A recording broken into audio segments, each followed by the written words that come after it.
सादर करीत आहोत नाटक वय मी सावित्रीबाई. लेखन आणि दिग्दर्शन सुषमा देशपांडे. कलाकार शुभांगी भुजबळ, शिल्पा साने.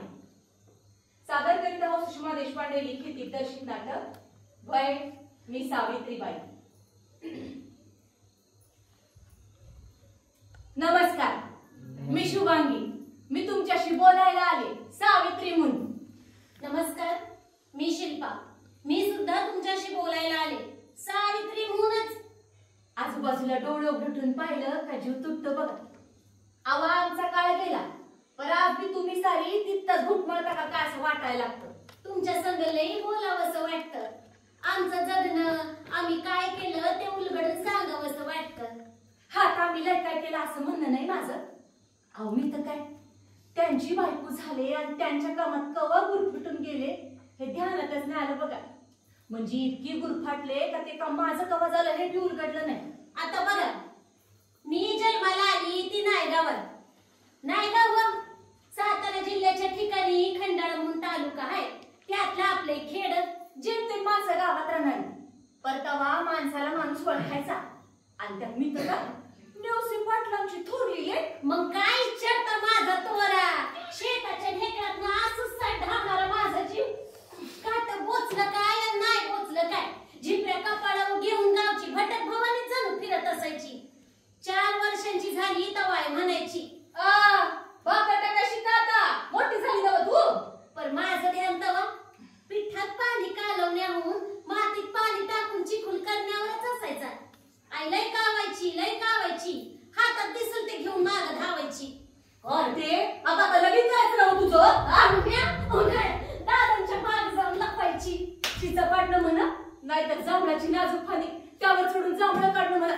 म्या मोर एकदा पिकलेलं जांभळाची फांदी पायाखालची. म्या धरलं वराला लोकांना लागली तर पलकनातली जांभळं खालीच पडायला लागली. लई गडबड झाली वरच्यावर. तर माझ्या आयो जांभळं, आयो का पडतीया, आयो फांदी तुटली काय. या आरड्या वरड्यानं आई धावत आली. तिनं दादाला बोलवलं. बघा परताप लेकीचं म्हणून माझं लोंबकळणारं ध्यान दावलं. दादा हसायचं लागलं. दादाने खाली काढली मला. पण आई बडबड करत राहिली, लई बडबड करत राहिली. अगं लगीन करायचं तिचं. मोठं हाड झाली, हात तुटली लंगडी तर कोण पत करील तिला. आवाज जवळ जीवाचं वाच पोरीची जात आहे. आई ते खरं, पण जांभूळ खातीये असं मी आईला म्हणलं ना. दादांनी विचार केला होता पोरीचं लगीन करायचं म्हणून. आणि पुण्याच्या फुलांच्या मुलाशी माझं लगीन ठरवलं. आता मला काय ठावं ते शेजी कसं आहे ते प्रश्न पडला. त्यांना चिचव चढता येतं का नाही, हिरीत पावता येतं का नाही, रातच्याला आकाशातल्या चांदण्या मोजायला आवडतात का नाही.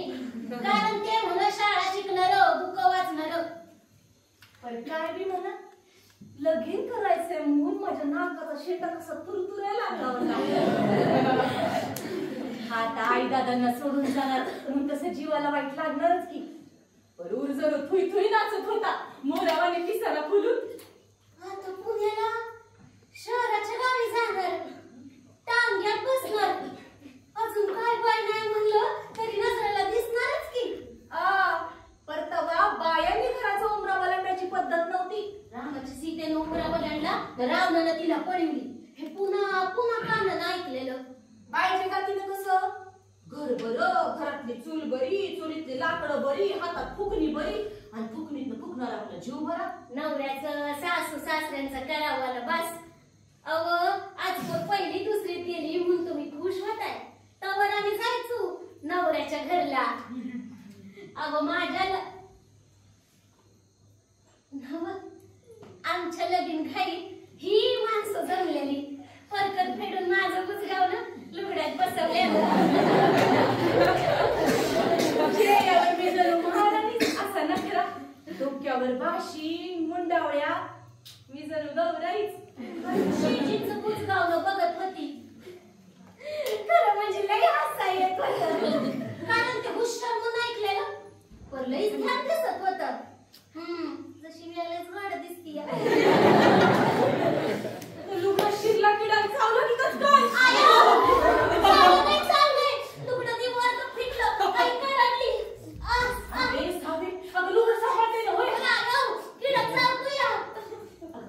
यात गप्पात नगर आतल्या अंधारात जाऊन काढ किडा सासरच्या माणसांवर ह्यो काय तमाशा अगं उद्धार करू नका आमचा आणि पोरीची जात नवं सहन कराय हवं पण मी नाचतेच तर आमचं ते शेठजी मोर आलं आईला म्हणून हो तिला रागावू नका पोरगी असली म्हणून काय किडा तिला बी चावतोय असलं बघ जा आज जाऊन बघा लुगड्यात काय शिरले ते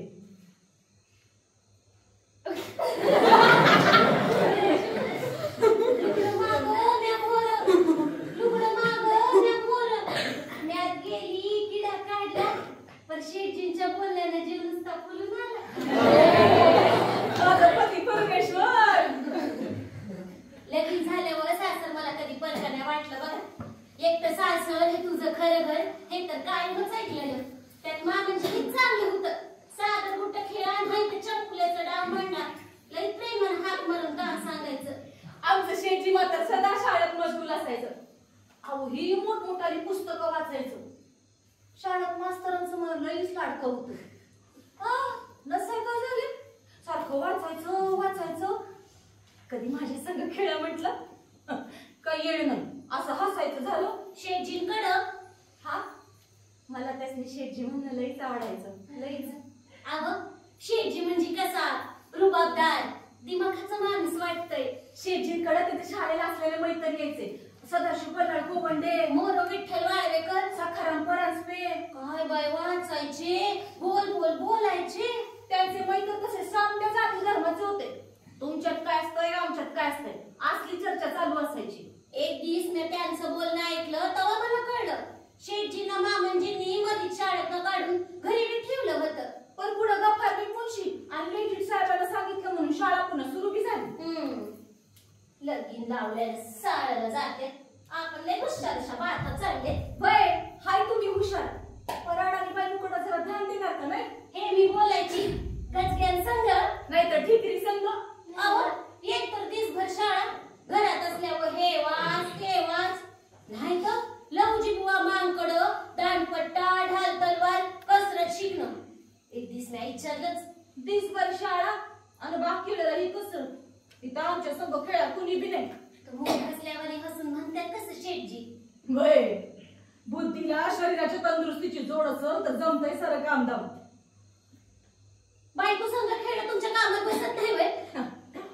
असं मी विचारलं आणि मामांची तिथं आलो मग धावपळत झाली माझी आता मामाची मोर शेठजी संघ कसं बोलला हा पण तसा मला कटाळा येत नव्हता अहो स्वयंपाक करायची पाणी भरायची झाडलोट करायची पण शेठजींनी माझ्या संग बोला वाटायचं आणि काही विचारलं का ते नुसतं हसायचं पुन्हा राग बी नाही घ्यायचा त्यांचा एक दिवस मी घर आवडत होती समजा पुस्तकांचा पसारा काढला होता आता घर नीटनीटकं ठेवाय हवंच की तेवढ्या शेठजी आलं तिथं अगं माझी समजी पुस्तकं कशा काही काढलीस आता झाडलोट करायला ग सावित्री अगं माझं पान गेलं ग पुस्तकाचं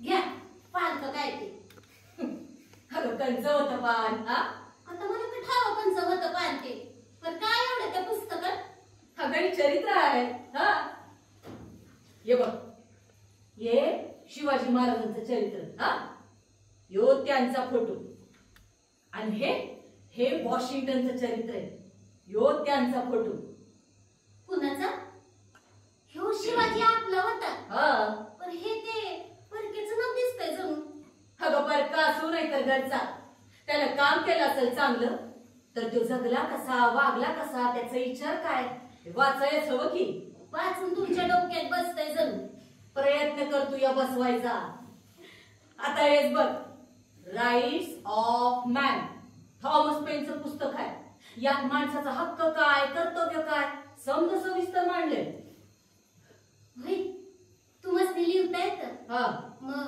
तुम्ही बी लिहाल का अशी पुस्तकं अगं लिहिल की आणि लिवली तर मला वाचून दावल आपलं विचारलं कधी नव्हते पुस्तकावर बोलल्यानं शेठजी बोलत होत म्हणलं हाच विषय घ्यावा न बसावं बोलत शेठजी काय बोलत नको तिची भाऊ आलं माझ्या हा पण काय म्हणली सत्ता ते तरी सांग नाही काय नाही बघ सांगायच हवं सावित्री तरच आम्ही रोज वाचून जाऊ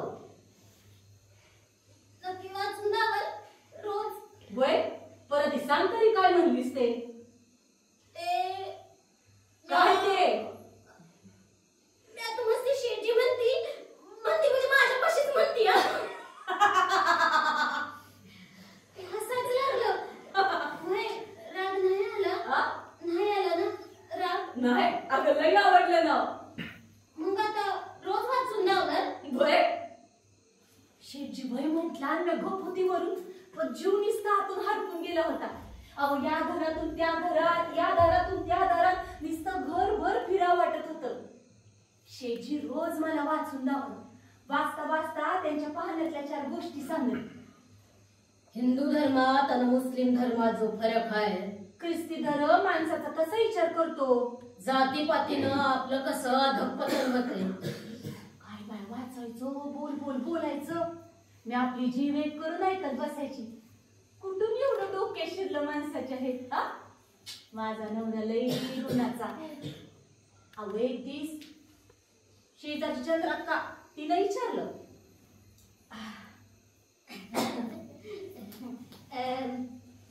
काय चाललंय रोज दुपारचं संध्याकाळचं? काय ते वाचते आणि मी ऐकती. ऐकून भाकर यायची बोल तर काय म्हणत मीठ टाकाय शिकायचीस. हवा आता तेच वाचून लावते तर काय नाही ऐकू. वे वे पोरं झाल्यावर बंद होईल समज. पोरं झाल्यावर बघता येईल तेव्हा तर ऐकून. मी आपलं म्हटलं, माझं आणि माझ्या शेठजींचं जग कसं ते वाचत्यात मी ऐकती, ते वाचत्यात मी ऐकती. यातच गुरफुटून गेलं होतं. अहो कंच्या नवऱ्याला आपल्या बायकोला वाचून द्यावं वाटतंय. माझ्या नवऱ्याला वाटतंय मग आमचं आपलं आमचं आहे. आता मामांजी काय बोललं ना, आता बाकीच्या नका चौकशा. आणि चौकशा करून उपयोग काय म्हणा. ते काय वाचणं बंद करणार नाही आणि मग मी ऐकणं बंद करणार नाही. मग तेवढंच आपलं संघ असायचं माझ्या.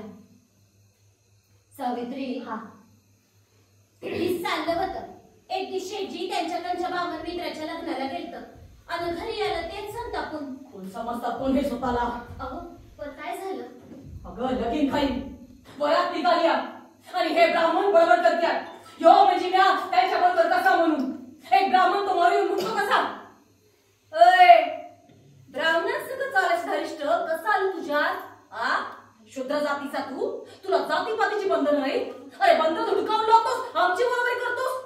अरे समजतोस कोण स्वतःला. 4 बुक शिकला म्हणजे जात नाही बदलली तुझी.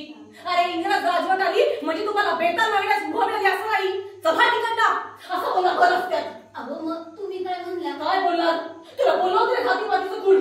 अहो मग तुम्ही त्यांना समजावून सांगा. अरे काय सांगायचं सावित्री. तेवढ्यात दाराडू बसलेलं म्हणजे मोर आलं म्हण, ज्योती आपण शूद्र जातीचे, आपण त्यांच्या बरोबरीचे कसे होणार? अहो काय होणार बाबा. जे हाय ते मान बाबा. धार्मिक सामाजिक जीवनात ते आपल्या मोरच राहणार. तुला शिक्षा न करता हाकलून लावलं हे चुकतर समज. कुणाचे उपकार कुणी केले आणि कोणावर. पेशवा इथे घडला असतं तर पंढरपूर म्हणून शिक्षा झाली असती तुला. झाली असती शिक्षा पण विनायक तू घ्यायचा. अरे तू कुणी बी आवाज आम्हाला काय बी बोलावं आणि आम्ही का तुम्हाला ऐकून घ्यावं. अरे आमचं आम्हाला काही हाय की नाही. आम्ही बी माणसंच नवं. ते लई चिडलं. मामाजी कप कुमान बाहेर निघून गेलं. अहो तुम्ही थरथर कापताय, शांत व्हा. कसा शांत हो सावित्री. बाहेरच्या डिला थंड तेव्हा भावी समजवत्या त्यांचंच खरं कसं म्हणून. अहो मामाजी तुमच्यावर शिकलेलं नाही. होय पण काय होईल सहन नाही केलं तर. आता जीवानीशी मरण जाऊ मी. अहो असं नका बोलू. नाही बोल सावित्री. मी नाही सहन करणार आहे. पण समोर येणाऱ्या गोष्टींच्या विरोधात तू तरी माझ्या संग उभी राहशील ना बघ. होय होय पण राहील तर हे तुमची बायको नव्ह का. तुम्ही जे कराल ते मी करणारच. आणि तो दिस मी कधी विसरायची नाही. त्यांनी माझी साथ मागितली होती माझ्यासारख्या आडाण्याची. मला ठावं नव्हतं मी काय करणार आहे ते. पण त्या रात्रीला त्याला डोळ्यात साठवून डोळे निवडत त्यांच्या जगण्याच्या धागोदोऱ्यात माझं धागोदोरं पूर्ण सैलून गेलं होतं. त्यांनी माझी साथ मागितली, मला एवढं मोठेपण दिलं. शेठजी मी तुमचीच आहे हो असं त्यांना पुन्हा पुन्हा सांगावंसं वाटू लागलं. त्या दिवसानंतर शेठजी शांत नाही बसलं. त्यांनी हिंदू धर्माच्या ग्रंथाचं वाचन सुरू केलं. कबीराचे दोहे, संत शिरोमणी, तुकारामाची गाथा, भागवत धर्माचे ग्रंथ, मार्टिन लुथरचं चरित्र, professor Wilson, sir William Jones यांनी हिंदू धर्मावर काय लिहिलंय. झालंच तर महात्मा बुद्ध, बसवेश्वर, तीर्थंकर या धर्म सुधारकांचा अभ्यास बी झाला. रोज वाचायचं. काय वाचलं ते मला सांगायचं. मित्रांसंग बोलायचं. एक दिवस होय हो. हा काय मिळालं एवढं वाचून? अगं हिंदू धर्मात लय अन्याय रीती माजली आहे. पण तसा हिंदू धर्म पूर्वी नव्हता. पूर्वी तो शुद्ध स्वरूपाचा होता. आता हिंदू धर्मात लय खुलचड चाललेली आहेत, अंधरूढी आहेत. त्या मोडून काढायच हव्यात. कोण? तुम्ही काढणार? वय प्रयत्न करणार. अगं समधी एकाच ईश्वराची लेकर आहेत. तो ईश्वर समध्यांवर सारखंच प्रेम करतो. तुम्ही माझ्यावर करता तितकं? वय तितकं. यो जाती भेद बांधांनी माजवलाय. त्यांचं आपलं तेच चालू. हा उच तो नीच त्यातून आले हे सवळे एवढे. पण रयतेला शिक्षणापासून दूर ठेवलं का? तर स्वतःचं वर्चस्व राहा म्हणून. स्वार्थ स्वतःचा, त्या धर्माचा, रयतेचा, समध्याचा इस्कोट केला बघ. अगे दुपराय मोठे पण पेशवात कसाला आलं आणि इंग्रजाला घुसायला खावलं. तर यावर उपाय म्हणजे नीच समजल्या जाणाऱ्या लोकांना शिक्षण द्यायला हवं. अगं भेदभाव जाण्यासाठी शिक्षण हाच एक उपाय आहे बघ. तेव्हा हेच ठरलं, रंजल्या गाजल्या लोकांना शिकवायचं. वय वय म्हणजे तुम्ही शिकवा, मी बघल तुमच्यासाठी भाकर तुकडा करल. पण शेठजी त्यांच्याच नादात. त्यांना बायको काय दिसना, जणू झपाटल्याने झाड असते शिक्षणापायी. अगं 4-2 दिवस गेले आणि शेठजी नगराला गेलं. नगराला तेव्हा गवंडे भाऊजी राहत होतो. शिक्षणाचा प्रसार एकच कुळ डोक्यात. भाऊजी लासनी घेऊन कंच्या शाळेत गेलं. तिथं कुणी फरार नावाची मॅडम शिकवत होती. येस, हे गेलं विचारायला काय शिकवावं, कसं शिकवावं. तो बाई म्हणून स्त्री हा घराचा माजीव आहे. तिचं शिक्षण झालं तरच घर वर येणार, नाही तर नाही. आणि तुम्ही तर आपल्या बायकांना शिकवायचंही नाही. ही फार वाईट आहे. झालं डोक्यात तिला वळवळला. प्रत्येकानं आपल्या बायकोला शिकवायच पाहिजे. त्या दिवशी शेठजी घरला आलं, तेच पाठी पुस्तक पेन्सिल घेऊन मी भाकऱ्या करून चूल आवरत होती. चुलीला पोतेरे करीत होती. हे आलं चेहऱ्याला येऊन सगळ्या तेजी आलं तसं मला हाक मारायला लागलं. सावित्री, सावित्री. आले आले, भाकर झाली या कारवंदी झाले. अगं भाकर दे ग तुझी.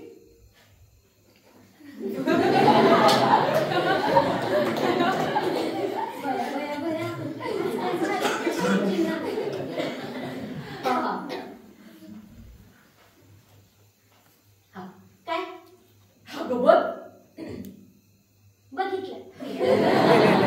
अगं शिकवणार आहे. काय लिवाया वाचाया. कोणाला? अगं तुला काय?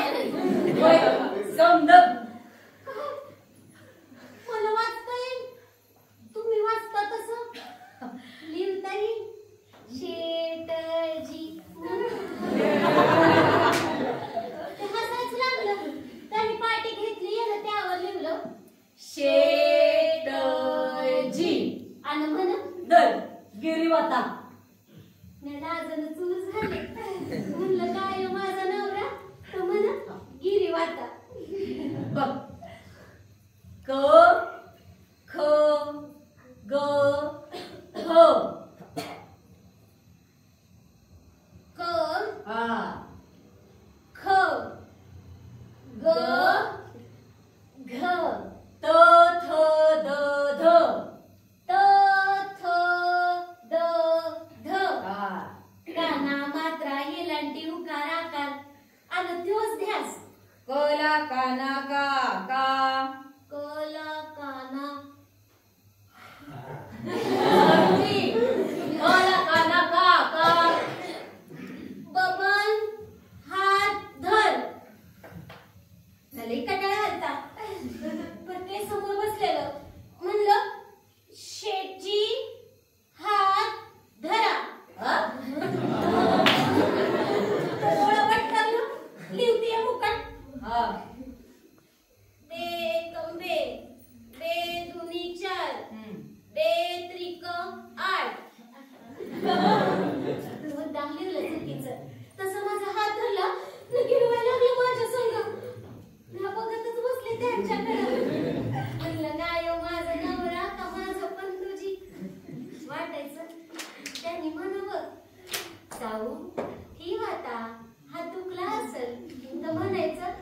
सावित्री हात दुखला तरी चालत, बरे एवढं घेऊन झालं पाहिजे. काय उपयोग आहे शिक्षणाचा? शिकणारा आम्ही अनुभव तुमचाच. हसायच लागलं. अगं खरंय तुझं म्हणणं. म्या लिवायला लागले, म्या वाचायला लागले. आधी शेठची मला वाचून दावायचे, आता एक एक वाक्य शब्द अक्षर डोळ्यात ठेव धरून नाचायची जणू. श्रावणातली गाणी म्हणून ती लिवाय वाटायची. स्वतःचं नाव लिवायची, त्यावर हात फिरवायची, आऊ खरं म्हणायची, ते लिवायची आणि बाहेर माणसं बडबड करायची. काय म्हणारे शिकून आली मोठी बामणाच्या पोटची. पण म्या लिवायची वाचायची. आधी लिहून वाचून झालं का त्यांचा प्रेमाचा शब्द मिळायचा म्हणून पण हळूहळू गोडीच लागली लिवायची वाचायची. अहो काय दिस गेलं आणि मामांची त्यासनी म्हंटल, ज्योती आधीच आपल्याला शिकायची परवानगी नाही आणि तू सावित्रीला शिकवतोस. हवा हो ती मी माणूसच आहे हो. वय पण बाई माणसांना शिकण्याचा अधिकार नाही पोरा. शिकून बाया चंचल होत्यात, दुष्ट होत्यात, अविचारी होत्यात. आबा सावित्री शिकून दावी हे समजा खोटं आहे म्हणून. पण शिकून बाईच्या पदरात वैधव्य येतं. बघू कसं येते. आणि आला मग कुणाच्या तोंडाकडे बघायचं, कशाला यशाची परीक्षा. गाया चवी खरं खोटं समजाय ना ग. पण पोरा मामाजीनं मोहर बोलवला, ते निघून गेलं. मी हेच ते म्हणलं, भाई बघ मामाजी म्हणतात Rupees 137 received on PhonePe. तू लिहून वाचून तयार होतीस रे मी तेच विचारतेस. तुम्ही माझा हात हातात घेऊन बसा. अगं कशा पाहिली मला लय भ्या वाटते. कुणाचं ठाव नाही पण तुम्ही माझ्यापासून दूर जाऊ नका. साऊ साऊ अगं असं काय बी होत नाही. अगं ती माणसं आबाला फडचिवत्यात. तू नका घाबरूस, मी आहे ना तुझ्या संग. त्यो दिस मातुरम्या न लिहता न वाचता घालवला. रातभर ते मला समजावत होतं, वाचल्याला आठवण करून देत होतं. आज सकाळ उजाडली ती जळमट टाकून. निश्चित झालं, पक्क ठरलं. म्या लिहणार, म्या वाचणार, म्या शिकणार. आणि अशातच बुधवारात भिड्यांच्या वाड्यात खालच्या समजल्या जाणाऱ्या जातीतल्या पोरींसाठी मुलींची पहिली शाळा सुरू झाली.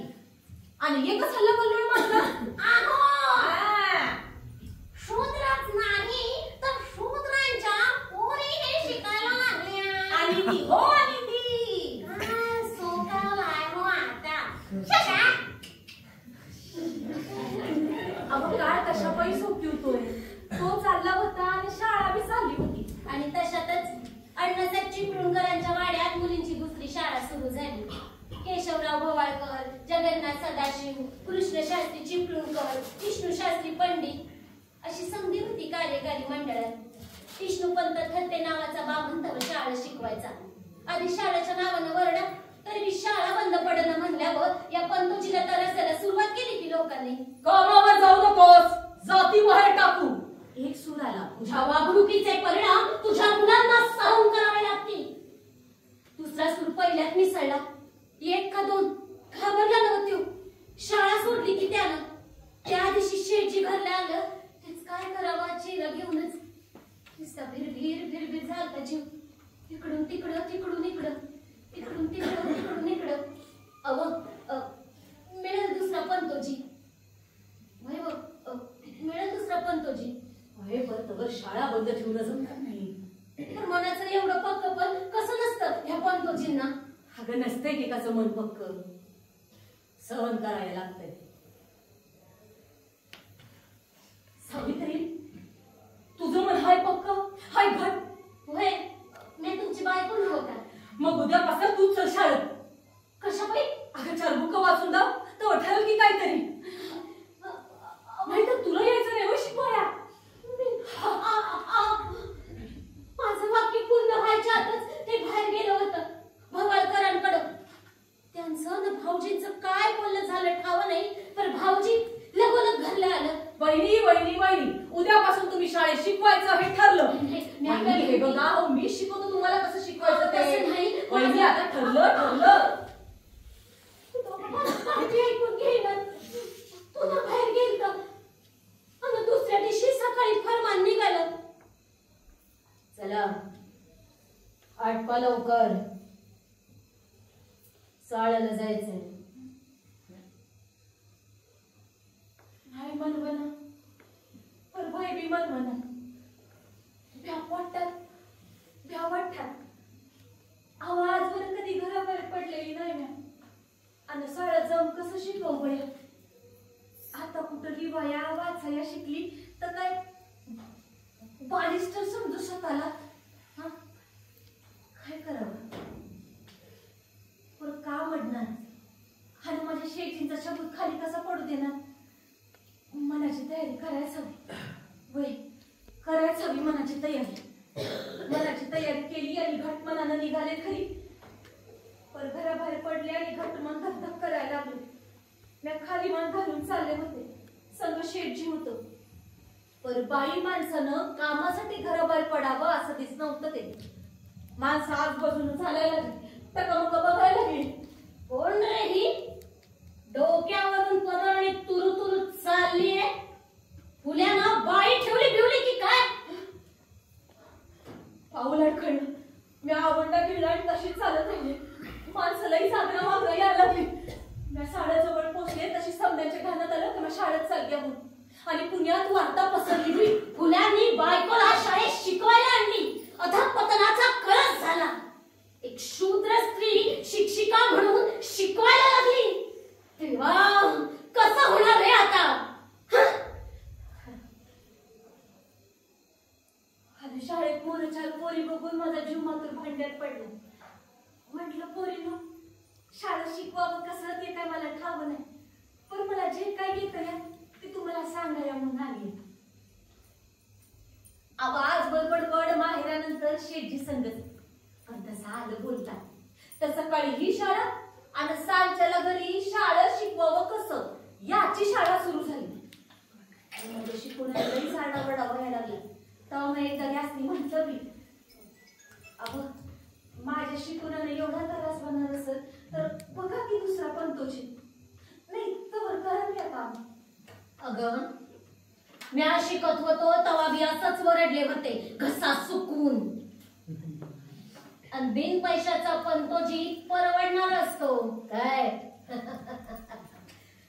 शाळेला शिकवाय गेलं की खिडक्यांवर माणसं उभं राहायची घाण घाण शिव्या द्यायची. आता शाळेला गेल्या गेल्या दार खिडक्या बंद करायला सुरुवात केली. बंद खोल्यात नीतिबोध वाचन वजाबाकी बेरीज भूगोलाची माहिती मराठ्यांचा इतिहास सांगणं अशी कामं सुरू होती. आणि बाहेर शेठजी महार मांगवाड्यात जायचं आणि त्यांना शिक्षणाचं महत्व सांगायचं. एक शूद्र स्त्री शिक्षिका म्हणून शिकवायला लागली. महाभयंकर. मायला माजले ते शूद्र. अहो बाईच्या जातीला एवढा जोर बरा नाही. आत्ताच ठेचलं नाही तर नाकेवर पडतील रांडीचे. या बाईला घरी बसवणं अवघड नाही. लई चर्चा.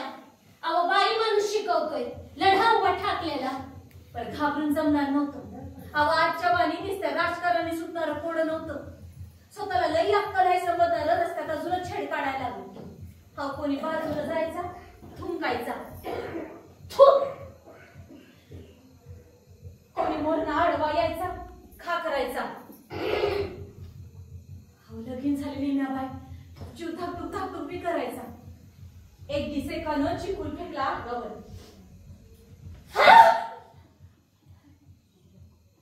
तर एकदा एकानं दगड हाणला टाकुऱ्यात.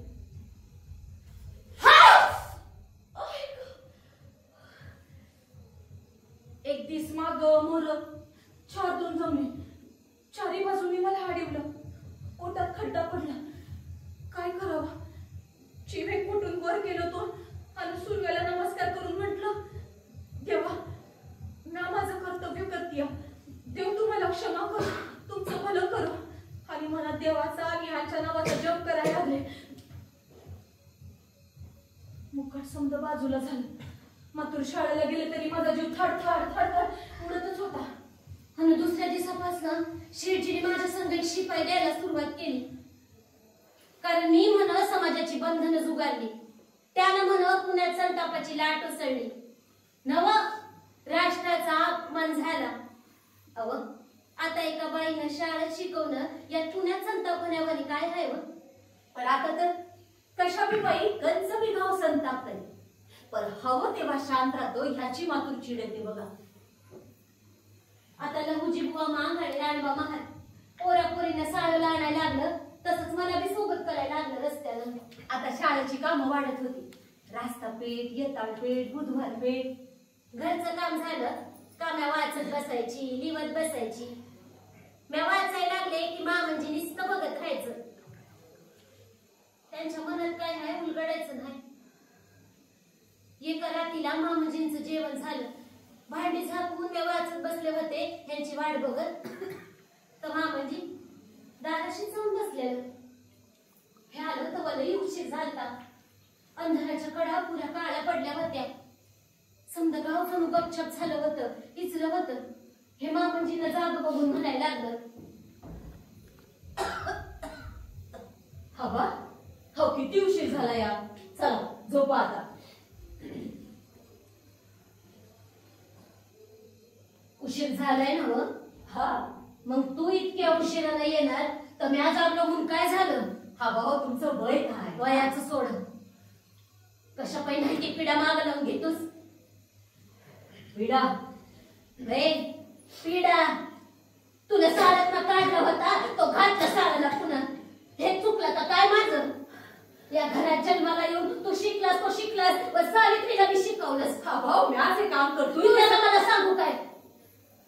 समाजी करू नका म्हणतोय तेच तू करतोयस. का? कशासाठी? रोज बागेत भेटाय आम्हाला माणसं येतात. आधी सरळ सिधी बोलायची, मग दमबाजी करायला लागली काय? आणि आता तर मारामारी वाले भाषा. हवा कोण काय बोलले सांगा. काय करतोस तमाशा वाढवून? हा कसला तमाशा हवा? अहो मी असे काम करतोय तर घराघरातला समाज जागा होणार आहे. होईल बाबा होईल, पण माझ्या सोनाला कशा पायी उघड्याबाहेर काढलंस? अहो काय झालं त्यानं? सावित्री शिकली, शिकवायला लागली तर बाकी बायला म्हणू शकतो चला बाई शिका, डोकी वापरा. कशासाठी वापरा डोकी? ठेविल्यानंतर तैशेची राहावे हे कळत नाही बाई तुम्हाला? उगाच डोक्यावर ताण वाढून घेतात. हा भाव का महत्वाचं मानलंय मी? अहो माणसावानी माणूस एक वरचा आणि खालचा कसं मानावा मी? आणि बाईलाही कमी का देखावं? आणि त्या काम विचारणं मला बाकीच्या थांबत्या का? बघ तू नका मला काम काम सांगू.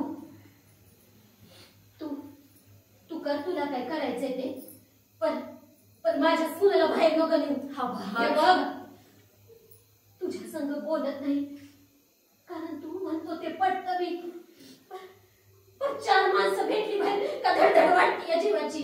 हवा माझा जीव गेला तरी चालल, पण आता काम थांबवलं त्याचं लय वाईट परिणाम होईल समाजावर. अरे कर तुला काय करायचंय ते, पण सावित्री बी काम चालूच ठेवणार. एकदा थांबलं तर संपलं. आता आम्ही नाही थांबू शकत आवा. छोटी काय करू रे मी? माझ्यासारख्या बापानं काय करावं र? उखडं तडकल्या वाणी झालंय. नुसतंच खाव बसत्यात वरनं. छोटी आज मी बाहेर लोकांना कबूल करून आणल्या. एकतर ती दोघं शाळा सोडत्या नाही तर घर.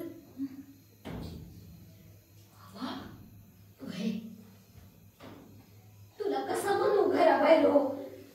सावित्रीला मी असं कसं सांगू? पण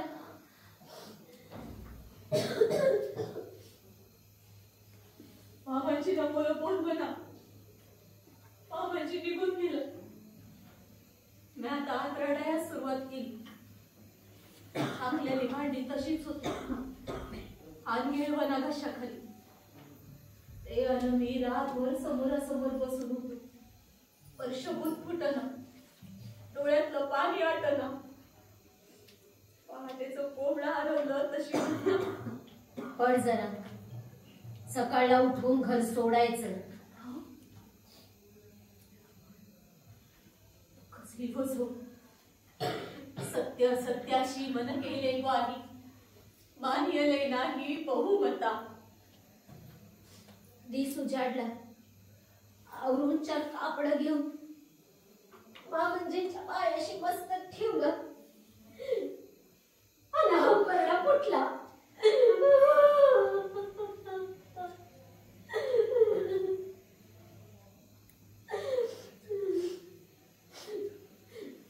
मामंजी मी रडत होत. मामंजींनी मला उचलून वर धरलं. ज्या घरात मी शिकली सवरली ते माझं घर सोडून मी निघाली होती पुन्हा घरात येण्यासाठी. पावलात पाऊल अडकत होतं पण घर सोडलं. हात मुलात कालवा कालव झाली आणि बाहेर माणसं बडबड करत होती. फुल्यांनी घर सोडलं ते सोडलं वर बायकोला घेऊन सोडलं. अरे कुठं फेडतील ही पाप.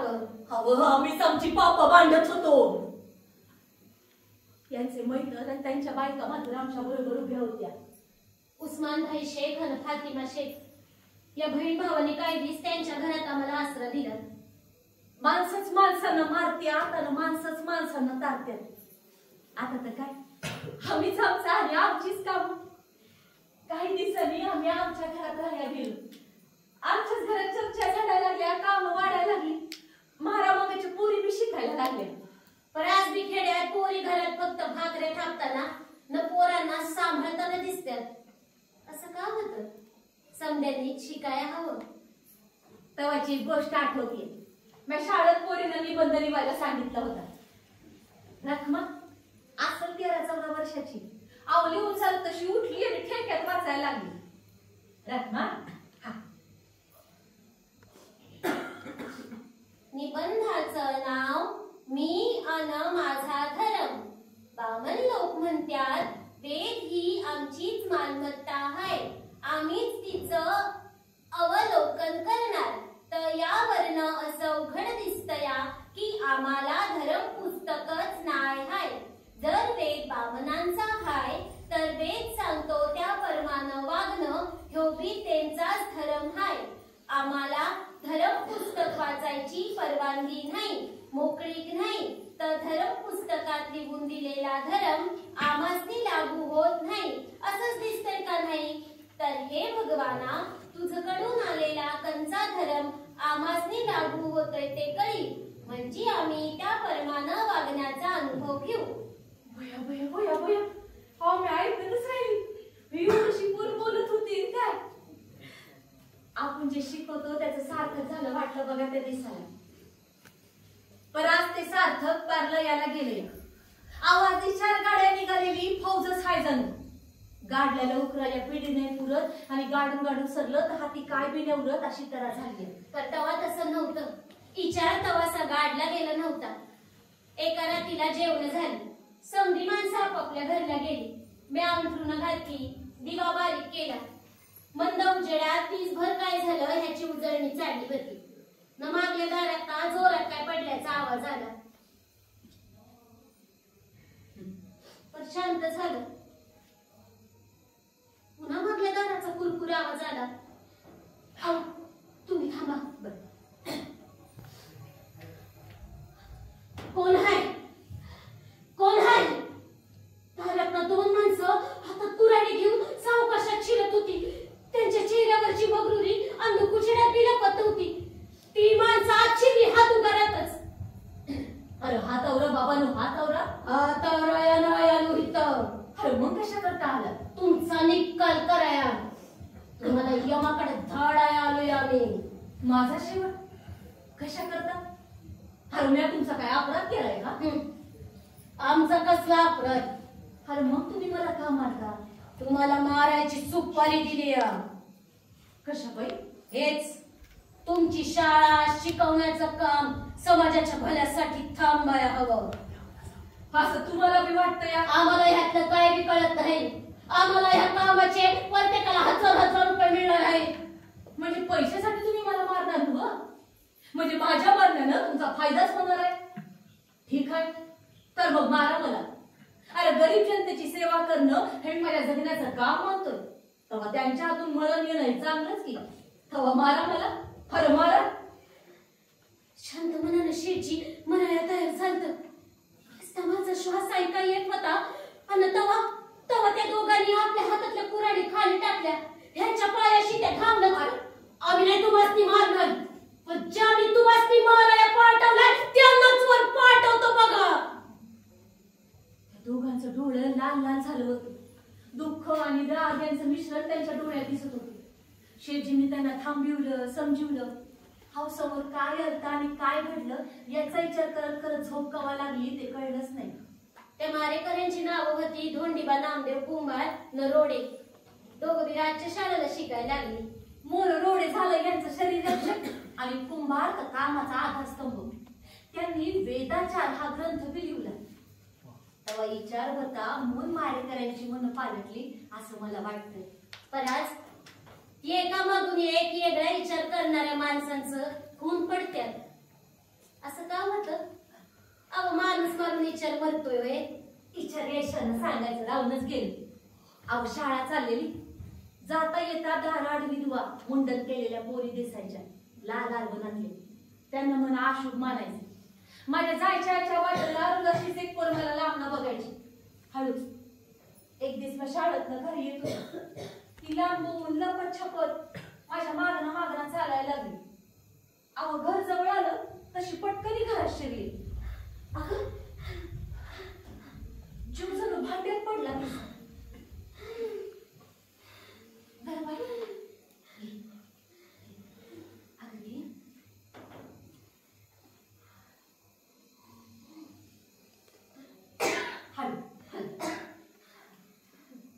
कोण बाई तू? कोणी का असे ना रोज पाहते तुला म्हणून म्हटलं म्हणून आले. बर काय झालंय? जीव वाढतोय जीवात. टाकू कुठे करू काय? कधी गेला नवरा? 2 वर्ष झाली. हे पाप त्याच्या भावाचं. आदळ उजळ माता नदळ मला असं वाटतं नको वाटतं हे जीवन. कितवा महिना आहे? 6वा. पण अजून छळ चालूच आहे. ही राडोशाला ओढतोच आहे. तू शिकलेली? कोण शिकवणार मला? सासूबाईंना काही सांगायला गेलं तर विधवाच दोषी. उठकं कपाळ माझं. पोर मुकट वाढते. शरीर मुकट चढते. हे पोट घेऊन मी जगू तरी कशी करू तरी काय? ती पोर रडायला लागली. तिला समजावत असताना शेठजी आलं तिथं. आम्ही करू तुझ्यासाठी काय? तिला समजावलं आणि परत पाठवली. वय हो हे असंच घडत असेल नेहमी. वय घडतच असेल असं म्हटलं आणि शेठजी बाहेर गेलं मित्रांकडे. पुन्हा घरी आलं ते सुन्न होऊन. सावित्री काय खरं नाही बाया पोरी बाळींचं. का? घरातल्या पुरुषाच या पोरींचा भोग घेतात आणि वाढली पोट तर पोट जन्माला घालून मारत्यात हे करंटे. दिवलीशी पुरं वय यांची पाप बाहेर दिसून येत ना म्हणून कोवळ्या जीवांची हत्या करतात ते लोक. नाही ना कसा भुका. अहो पोर काय कुणाचं पाप म्हणून जन्माला येतं. ते जन्माला येतं गप गुमान. लहान लहान पोरांचं मुडद्याचं ढीग जणू मला नजरेला दिसत होतो. सावित्री आपण ह्या पोरींना बाळत व्हायला आणि ताणूया. पोर लावला आपल्या इथं. काय झालं ना लावया? आपलं पाप निस्तराया कोण उभं राहतंय म्हणल्यावर मागल्या वाटेला का होईना हे करणं मानतील हे लोक. पैका पैका येतोय ग. मुशीचं दुकान हाय आणि मळा बी चाललंय. अजून नवं काम बघू. तुझं बिराज्या शिवायचं काम वाढेल. अहो आणि शाळा सांभाळायला शाळेची कार्यकारी समिती आहे. शाळा काय आपल्यावर अवलंबून आहे असं नाही. तेव्हा आपण आता नव्या कामाला लागायला पाहिजे. आणि बघता बघता ठरलं बालहत्या प्रतिबंध गृह सुरू करायचं. असा आश्रम सुरू केला हे समद्यांच्या ध्यानात यावं म्हणून शेठजीने जाहिराती छापून घेतल्या. वर मोठ्या अक्षरात लिहिलं काळं पाणी टाळण्याचा उपाय.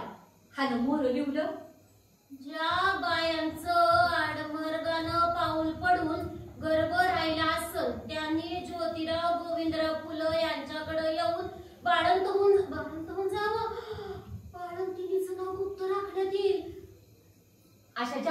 ठिकठिकाणी लावल्या होत्या. अहो पुण्यात तर लावल्याच होत्या, पण पंढरपूर, नाशिक, वाई, काशी अशा तीर्थाच्या ठिकाणी बी लावल्या होत्या. होय, तीर्थाच्या ठिकाणी या पोरी जीव द्याया जायच्या. बालहत्या प्रतिबंध गृह सुरू झाला आणि मला समजा येत त्या येवल्या पोरांच्या आता पोरींच्या जाया लागला. कामाचा व्याप वाढायला लागला होता आणि मामंजींना बरं नसल्याचं समजलं. मामंजी पुरं थकलं होतं. ह्यांचं म्हणणं त्यांनी मान्य केलं. आता ते घरी यायला तयार झाला आमच्या. मामंजींचं करणं मला कधी काम नाही वाटलं बघा. मामंजींना भेटायला दादा, माझं वडील आलतं. दादा मामंजी घरात. मी पूर्णाचं घाट घातला. दादा जेवलं पोटभर लेकीच्या हातचं न बाहेरच्या खोलीत ह्यांच्याशी बोलत बसलं होतं. जावई बापू. अहो काय म्हणतात डॉक्टर? डॉक्टर काय तसं सांगतात, आपण आपलं औषध देत राहायचं. बर, माझ्या एका म्हणण्याचा विचार करणार. वय करू की. असं बघा, मरताना नाकून डोळ्याने बघायला मिळालं असतं म्हणजे बरं वाटलं असतं. बरं मग अहो नाही, तुमच्या म्हाताऱ्याच्या इच्छेचा जरा विचार करा. होईल की पोर. अहो कवा होईल? हा, आजवर नाही झालं इतकं मला कवा होणार? नशिबात नसल तर नाही होणार. अहो कसलं नशीब जावई बापू. अहो वंशवाड्या पूर्ण ग. कसला वंश वाढवताय? बालहत्या प्रतिबंध गृहातली पोरं माझ्या सावित्रीचीच आहेत. असं म्हणून तुमची होत्या ती पोरं वय हत्यात. नाही तर काय करावं म्हणून? अहो दुसरं लगीन करावं. दादा हे तुम्ही बोलताय? होय. अहो असल माझी पोरवाच तुम्हाला पोर नकोय का? दादा माझ्या सावित्रीला वांज म्हणू नका. अहो तिचाच आपण कशा पाय करताय? मीच नपुंसक नसल कशावरनं? आपण डॉक्टरकडे गेलो ना, डॉक्टर म्हणले खोट ज्योतिबातच आहे ना. सावित्री म्हणली मला मूल हवंय तर लावा तिचं दुसरं लगीन. जावई बापू खाली बोलू नका. काही नाही, खरं तेच बोलतोय. अहो मी तिला सवत आणू शकतो तर ती मला सवता का नाही आणू शकत? हे बघा तिच्या आईचं बी म्हणणं आहे. तिच्या आईचं म्हणणं तुम्हाला विचारलं नाही तर ओगत सांगू नका. मूल हवं म्हणून मी आणि सावित्री संग राहत आहे हे ध्यानात ठेवा. तिच्या संग लगीन केलंय, तिला आपलं म्हणलंय आणि तिनं मी मला स्वीकारलंय. या भोर मला बोलायला लावू नका. या तुम्ही. दादा रागाच्या भरात निघून गेले. आत्मा म्हणजे अस्वस्थ झाले. मी त्यांच्याकडे धावले तर ते म्हणत,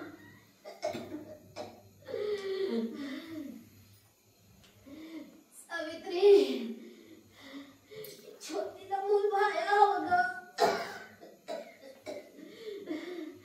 दुसरं लगीन म्हणजे एवढाही प्रेत नाही पोरी. पण हे त्याला कसं समजावं? आणि या विचार करायला लागले काय होईल शेठजींचं दुसरं लगीन लावलं तर. आणि मग ठरवलं शेठजींचं दुसरं लगीन लावायचं. पण ते काय माझं म्हणणं असं पटकन मानणार होतं वय. अशातच काही दिवसात मामंजी गेलं. शेठजींनी त्यांच्यावर शेवटचा संस्कार केला. मात्र 13व्याला गरिबांना अपंगांना जेवण घातलं. गरीब विद्यार्थ्यांना पुस्तकं वाटली. माझ्या मनात मात्र रुखरुख राहिली. मामाजी नातवंडाचं तोंड बघून गेलं असतं तर. आणि मामाजींच्या झाल्यानं ह्यांच्या दुसऱ्या लग्नाचा विचार माझ्या मनात जास्तच पक्का व्हायला लागला. एक दिवस तिनं सांगला अशीच विचार करत बसली असता शेठी तुला पोरीला घेऊन आले. दर तुझ्या लेकीला घेऊन आलो या. मी तिला हाताशी धरलं, जवळ बसवलं. रडून रडून डोळं सुजलं होतं, नाक लाल झालं. नवऱ्या मग पुन्हा दुसऱ्याच्या कर्माचा जीव वाढत होता पोटात. नाव काय तुझं? काशी. जीव द्यायला निघाली होती नदीकडं. हा अहो तुम्ही तिथं गेलात म्हणून तिला घरला आणू शकलात. अगं जीव एवढा सस्ता आहे वय? हा पूर्ण श्वास घ्या येत, त्याला हवं तसं जगू द्यावा. आपण केलेल्या चुका त्याने करू नये म्हणून त्याला चांगला माणूस बनवावा. हा आणि मुलगी झाली तर? मुलगा झाला काय न मुलगी झाली काय? हे बघ तुझं पोर तू स्वतःच्या हाताने आमच्या वटीत घाल. आम्ही ते आमचं समजून वाढवू. काशी फार बोलायची नाही दाराडलं पच्छपत खालमानानं असायची. म्हणायची, मी अंधारातच बरी, माझी अश्रू सावली तुमच्यावर नको पडायला. तिला खायला घालायला लागले का म्हणायची, पापडीला खायला घालण्याचं पाप का करतो? तुकलं खुपलं काय होतंय, कधी काय बोलायची नाही. थोड्या फरकानं संध्या तशाच असायच्या. पण काशी लईच पुढ्याची आतल्यात. काशी बाळंतीण झाली, तिला मुलगा झाला. आमच्यावरती पोर घालून चालती झाली ती कवळी बाळंतीण. 12व्या दिवशी आम्ही घरात पताका लावला, पोराला पाळण्यात घातला, नाव ठेवलं यशवंत. खूप यश कमव असं त्याच्या कानात सांगितलं. वटीत घेतलेलं पोर आपलंच मानलं. मोर त्याला दत्तकच घेतलं आणि त्यानं बी यशवंत फुले म्हणून काम केलं. यशवंत आमचा मुलगा म्हणून लहानाचा मोठा झाला. अहो बामणबाईच्या पोटी जन्माला आला म्हणून मला परका नाही झाला. पर आज मी जात लईच बोलते. का तशा जादाच बोलायला लागली. तेव्हा आम्ही जे बोललो, जे मानून जगलो ते संपलं. अहो आता कुठं लोकांची दत्तक घ्यायची तयारी होती. पण जन्माला आलेल्या त्या पोराला जात कशा पायी चिकटिवताय.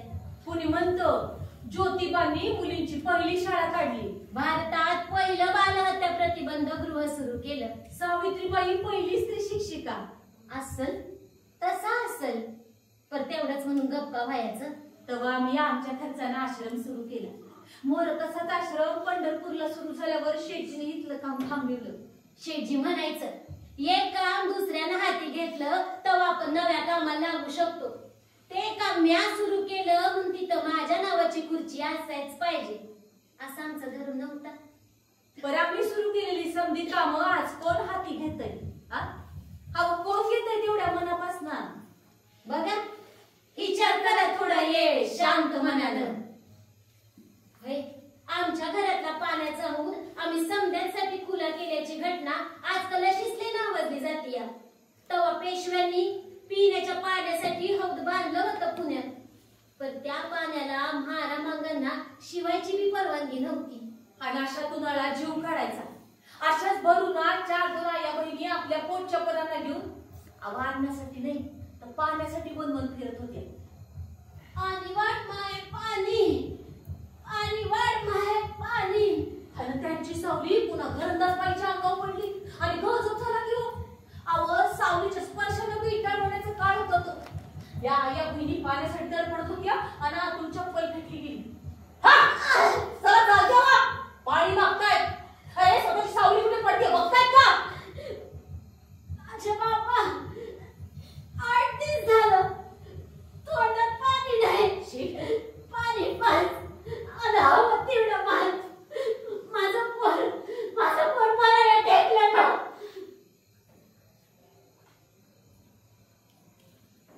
बाजूला शेठजी चाललं होतं. शेठजी त्या बायांना घरी घेऊन आलं.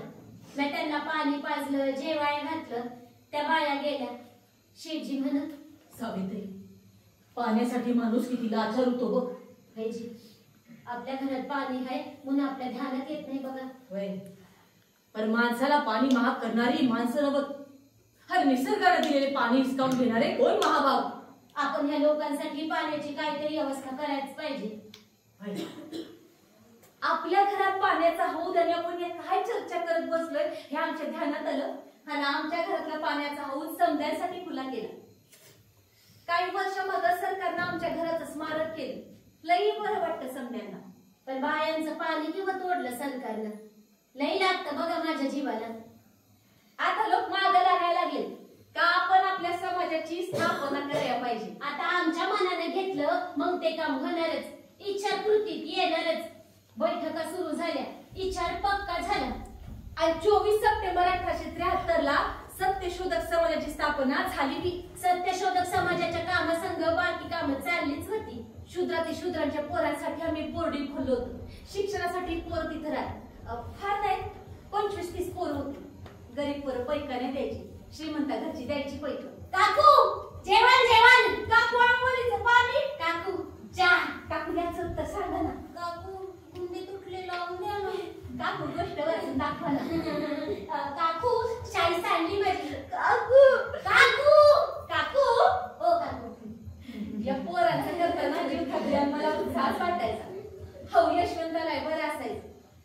आमची भांडणं सोडवणं म्हणजे मला मौजच असायची.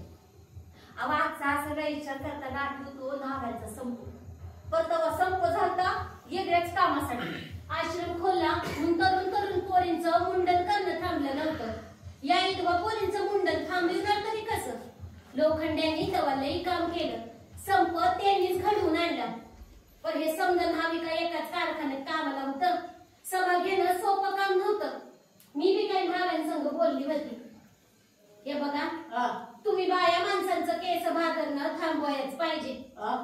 मग काय कोण तू घालशील? वय घालीन की. आता कुणाला घालशील? जे असल ते समधी मिळून खाऊ. पण तुम्ही बाया माणसांचं केस भादरणं थांबवायच पाहिजे. म्याने कापलं तर त्यो कापल, त्याने कापलं तर ह्यो कापल. वय म्हणूनच समध्या नव्यांनी एक साथ वस्त्राखाली ठेवाय पाहिजे. पुण्याच्या आणि मुंबईच्याच न्हाव्यांनी नाही तर गावोगावीच्या न्हाव्यांनी बी. आलं ज्या पोरीची केस भादरता तिला वाटतंय वय स्वतःची केस भादरावे म्हणून. आता समाजाला वाटतं तेच तिला करावं लागतंय. समाजाची रीत काय कशी? त्यांच्या समाजाची कुणी ठरवली? कुठं लिहून ठेवले शास्त्रात केस भादरा माझ्या भावानं आया बहिणींचं? बोडक्या करा त्यांना. इडवा मेली तर जाळण्याआधी तिला बोडकी करा असं कुठे लिहून ठेवले शास्त्रात? वाचताना सांगते ठेवलंय म्हणून. मग तुम्ही वाचा. तुम्हाला वाचता येईना म्हणून नको ते कशापायी करता?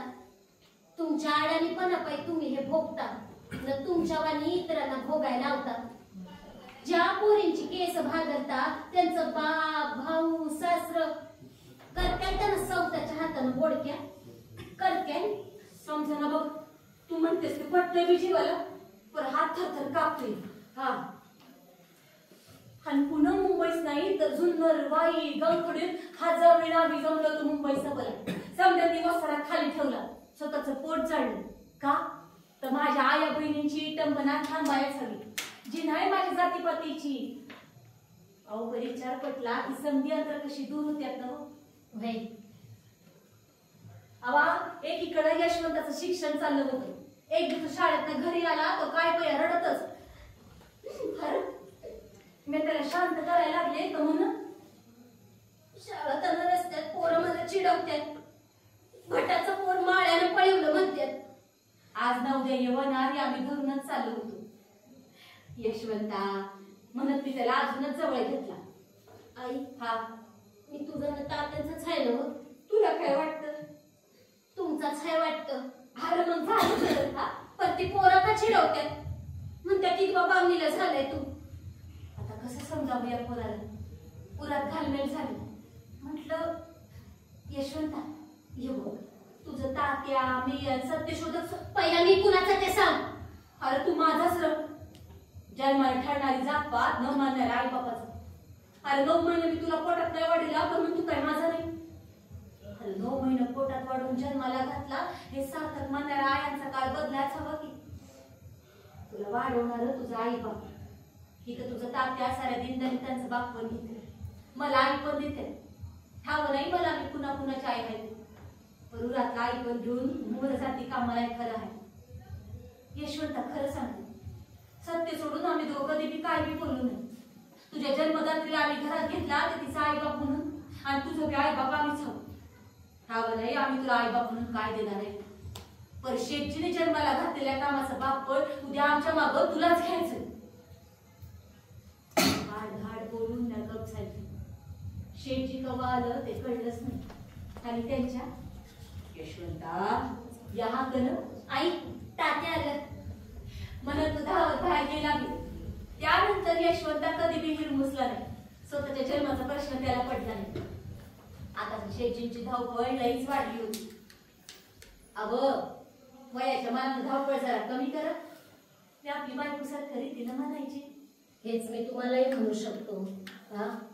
आणि म्या धावपळीत हाक मारली तर जेवत्या पानावर न उठायचं तरी बंद करा. वय तुम्ही उगाच हाक मारायला करेल की पण. अशी बोलणी सुरू झाली तर वाईटाला म्हटलं झालं आता वय. वयाचं आणि कामाचं काय नातं सावित्री? वय तर वाढणारच पण काम म्हातारी होत नसतात.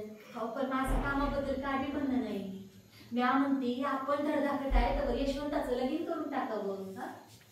आणि त्यांनी माझं म्हणणं उचलून धरलं. यशवंताला साजेशी पोरगी शोधायला सुरुवात केली. एक दिवस काळजीत पडलेले शेठजी मी घरात एकलीच आहे बघून म्हणायला लागलं. सावित्री, मला समजेना काय करावं ते. कशाचं? अगं यशवंताच्या लग्नाचं. का काय झालं? आता माडी समाजातला कोणी पोरगी द्या तयार नाही आणि दुसऱ्या समाजातली पोरगी कशी मिळणार? अगं बामणबाईच्या पोटी जन्माला आला कोणी बामण पोरगी देणार आहे? अहो असं कसं म्हणता? आजवर एवढ्या माणसांसाठी तळागळ्यातल्या लोकांसाठी तुम्ही काम केलंय, तेव्हा पोरगी मिळेलच मला विश्वास आहे. हो, कसला विश्वास म्हणायचा? यो माझ्या शेठजींच्या कामावरचा विश्वास म्हणायचा. लई दिसानं शेठजी मोकळेपणानं हसलं आणि माझं म्हणणं खरं ठरलं. ज्ञानोबा ससान्यांनी त्यांची लेक आमच्या यशवंताला द्यायचं ठरवलं. लगीन ठरलं खरं, पण ससांना लोकांनी लई भंडावून सोडलं. शेठजींचं चुलतं भाई बंदी त्यांच्या घरी गेलं. बामणबाईच्या पोराला पोरगी द्यायची नाही. हे लगीन झालं तर ससांना जगणं मुश्किल व्हायला. लई सहन केला आमच्या व्यायाला, पण लगीन लागलं. सत्यशोधक समाजाच्या पद्धतीप्रमाणे लगीन लावून राधा घरात आली.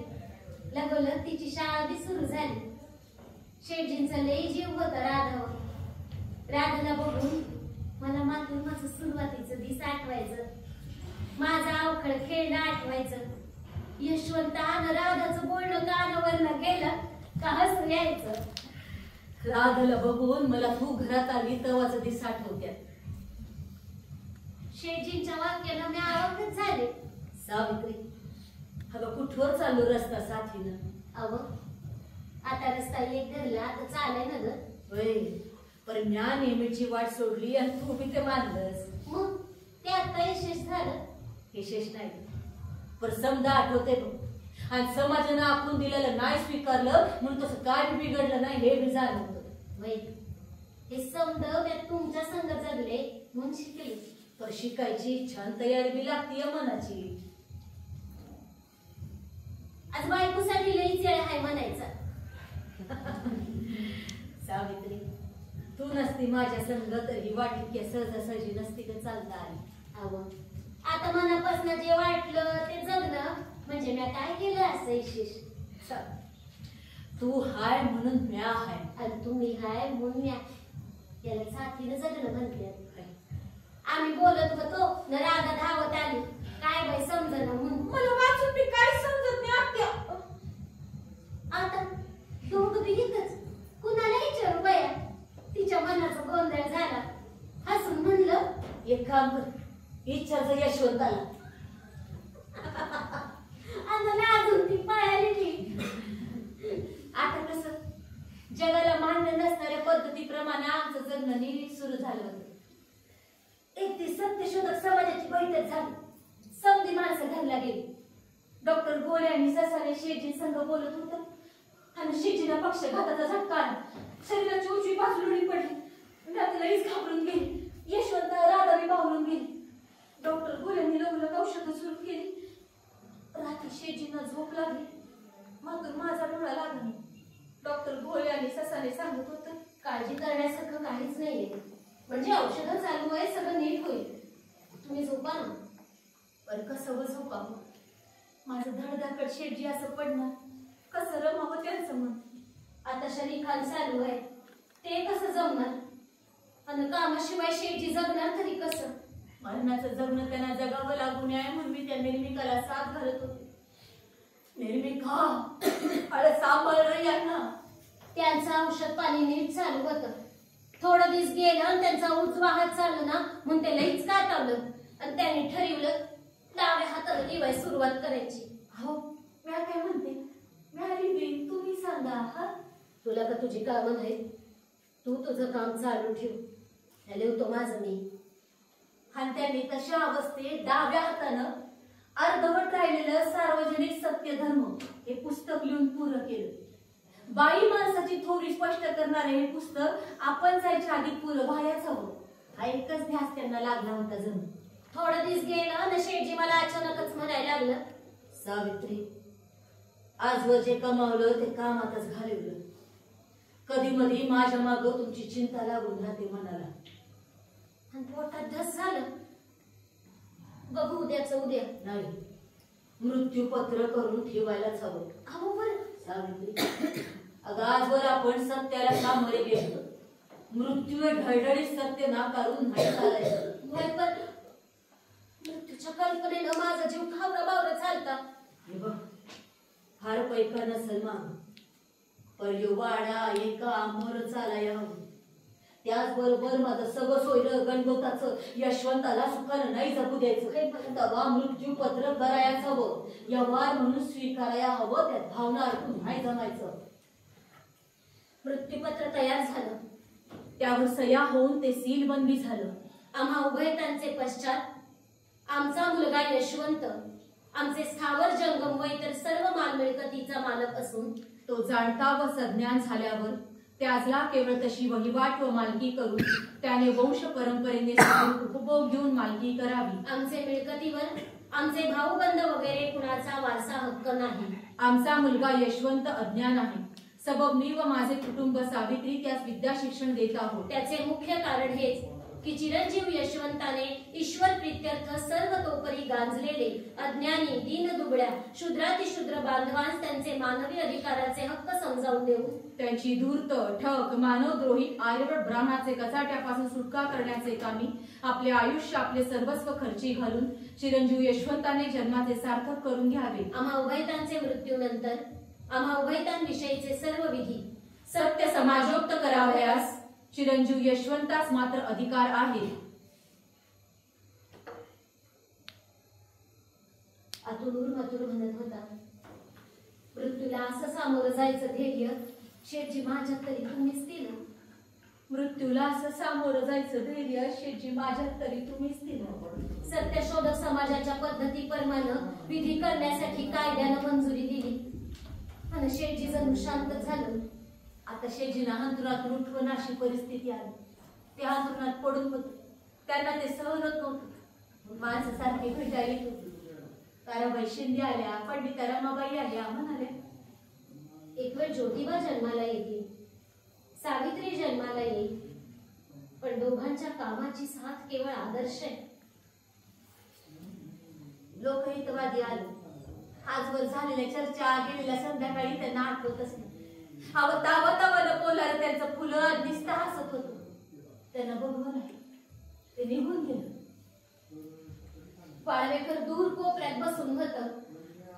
सत्यशोधक समाजाची माणसं तर गावागावाहून आलती.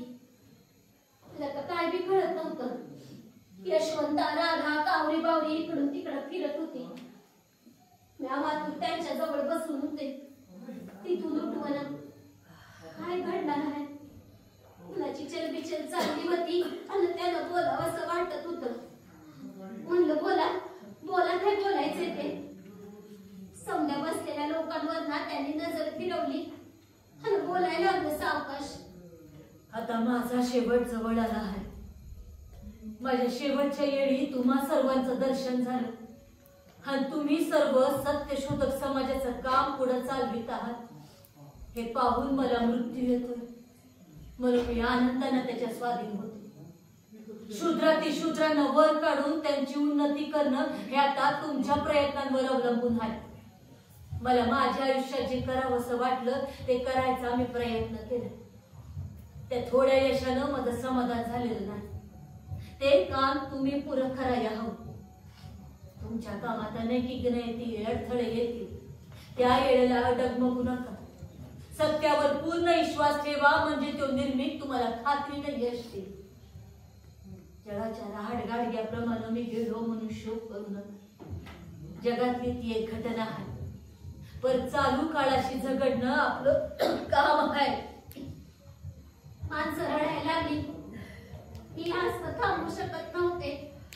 तात्या तात्या तात्या माणसं उसाचं टाकत होती. गजानन आमचा पुत्या माझ्यापाशी आला आणि तोंड खूप रडायला लागला. आता त्यांना झोप लागत नव्हती, पण ते बोलत बी नव्हतं. मी गजाननाला शांत केलं. आतल्या खोलीत यशवंता भिरभिरा झाला होता. त्याला समजाय जाया हवं मग मी उठायला लागले आणि त्यांनी हात धरला. यशवंताला राधाला बोलू. यशवंत राधा थांबलं. एकमेकांना सांभाळा, काम सांभाळा. सावित्री बरं त्यांना बोलवा ना. समजायला खुना करून सांगायला लागले रडू नका म्हणून. त्या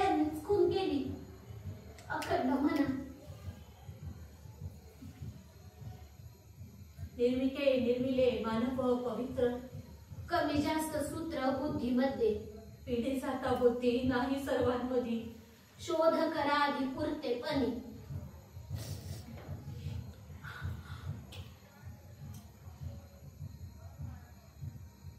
अखंड चालू होता आणि इकडे यात्रा संपली.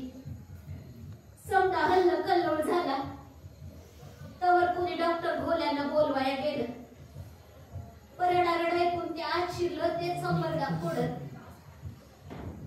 यशवंता राधा गजानन एकमेकांना बिलगून त्यांच्याकडे बघत होती. ज्या देहातना जीव आता गेलता त्यांच्या महायात्रेची तयारी सुरू झाली. सुन्न झालं मन. उद्या काय होणार आहे समजत नव्हतं. त्यांना न्यायची वेळ झाली न बाबा भाऊजी न महात्मा भाऊजी मंदी आडवा आलं. ज्योतिबा आमचं भाऊ बंद होतं तेव्हा त्यांच्या शवाला खांदा आम्ही देणार. तसं चालणार नाही. तात्यांनी तसं न होऊ देण्याबद्दल बजावले. डॉक्टर भोले शांतपणाने म्हणाले. असं कसं? खांदा आम्ही देणार, टिटवा आम्ही पकडणार, अग्नी बी आम्हीच देणार. यशवंत आमचा नाही तर वारीत टिटवा धरू शकत नाही, अग्नी देऊ शकत नाही. तुम्ही वाकड्यात शिरू नका नाही तर मला पोलिसांना बोलावं लागेल. तात्यांच्या इच्छेविरुद्ध आम्ही काहीही घडू देणार नाही. डॉक्टर बोलत होतं कधी नाही ते माझा संताप चालता. ठीक आहे आम्ही नाही तर मग गजानना देऊ द्या अग्नी. भाऊजी बी बोलतच होत न माझा उरातून फुटत होता. हवं रक्ताची नाती शिकवणाऱ्या या माणसांनी आजवर काय दिलं रक्त गुण. गजानन एवढासा त्याच्या मनावर काय विपरीत परिणाम होईल याचा काही विचार एक क्षण विचार केला. त्यांच्या पायाला मनात स्पर्श केला. म्हणलं मला शक्ती दे. आमच्या कुळाच्या माणसाच्या शवाला आम्ही कुणाला बी हात नाही लावू देणार. मी हायचे ती आता मी कशी तुम्हाला नीट भर. एवढंच म्हणलं तर आडताड चालत त्यांच्या पाशी आले. पाया पडले.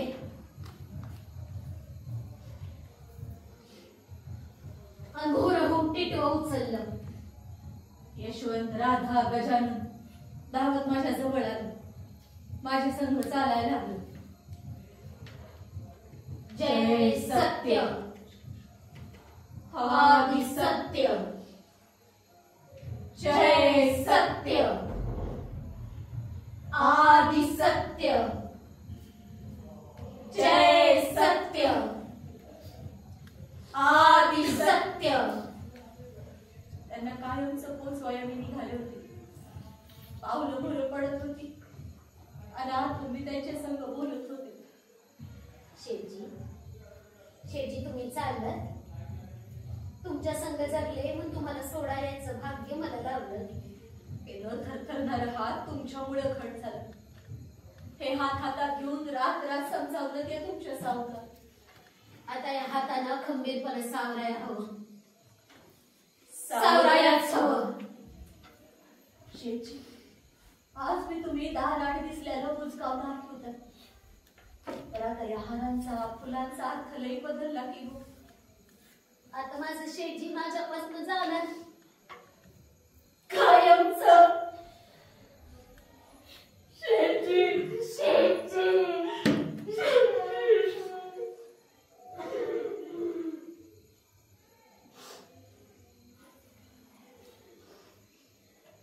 शेठजी गेलो पण सत्याला सामोरं जायचं धैर्य शेठजी निवडं माझ्यात होतं. मी यशवंताला समजवलं.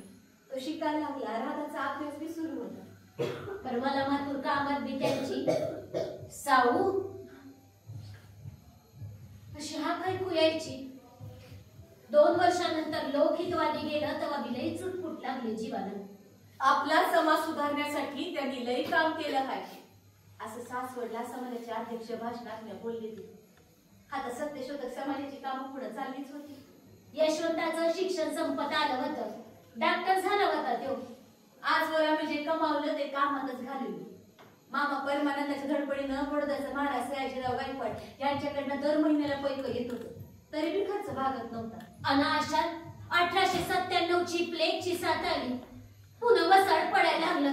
माणसं रानावनात धावली, आजूबाजूची पोरं मी गावोगावी लावली. अहो, अशा शूद्रांना कोण मदत करणार? मी यशवंताला बोलावून घेतलं, वस्तीवर काम सुरू केलं. समाजाची माणसं बी मदतीला होती. यशवंत उपचार करीत होता आणि प्लेग झालेल्यांना तिकडे आणणं चाललं होतं. हा, आई, हा, तू न गले धावपळ करू. यशवंता तुझं काम कर, तू बडबड नको. आई, एकची साथ आहे. ऐक माझं. अरे कामाच्या वेळेला बाकी भरणं संपते यशवंता.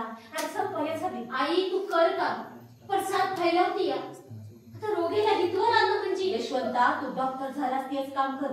अरे लोकांना बरं करणे तुझं काम आहे, मला माझं काम करू दे. आई, अगं मी यशवंता तू ज्योतिबा सावित्रीचा वर्ग आहे.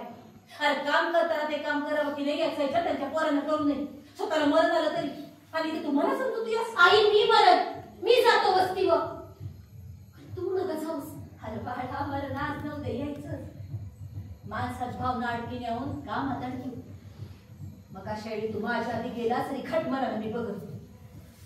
एवढंच बोलले आणि वस्तीवर धावलं. यशवंताचं डोळं पाणावले असेल असा विचार मनात येतो.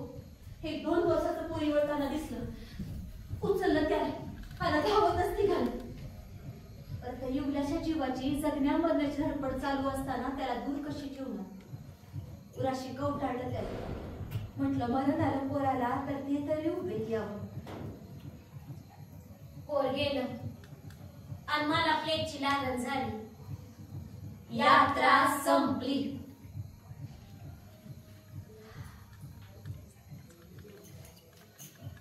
काम करताना मरण आलं हे भाग्यच म्हणायचे. पण हे सर तुमच्याशी का बोलले? या पोरींच्या ओठी का आले? देहाने गेलेल्यांचा भूतकाळ हा इतिहास असतो. अवदेहाने गेलेल्यांचा भूतकाळ हा इतिहास असतो. त्यांनी केलेलं काम माणसाला विश्वास देतो. त्यांनी केलेलं काम माणसाला विश्वास देतो.